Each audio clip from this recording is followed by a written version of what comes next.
台南市政府甲广大文教基金会合作，22日伫中山国中电子实验室共同签订创化教学行动力合作计划，将广大设计学习甲广大鱿鱼子两大计划，经由设计创新的思维甲教学，延伸学生的无限创意。广达文教基金会呢，秉持创办人林百里董事长他的理念希望能够在全台湾呢有这个文化均富以及科技均享的这个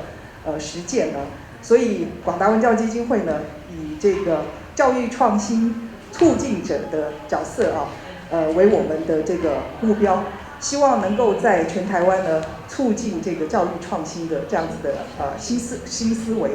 所以很高兴呢受到我们台南市教育局的这个肯定能够让我们广达设计学习计划以及广达鱿鱼志计划两个计划呢，能够携手与台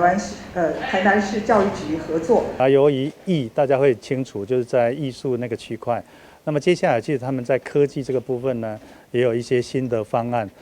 其中包括设计的学习，也刚好 match 我们台南在推的这个问题导向的一个学习 PBL。那另外呢，在鱿鱼志的部分呢，也跟我们在智慧科技的培养这个部分呢，也相当的这个符合。所以我们在一次的对话当中，我们就决定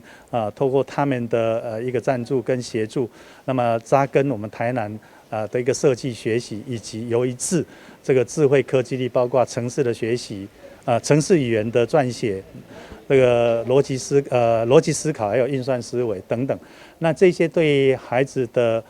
这个科技的能力的培养，应该也都相当有帮助。教育局长戴成辉指出，去年首创全国，设置台南市创书甲教学研发中心，目前已经推出部定国英数领域系列课程，由教学经验丰富的台南种子教师，依照无同主题，甲现场教师共创教学策略，即次为同步提升新课纲看领域统整，探究课程的品质。除了配合台南市 PBL 教师群，伫寒假完成演习外，并特别引进广大文教基金会设计学习团队，结合设计思考，引领学生运算思维的创新学习。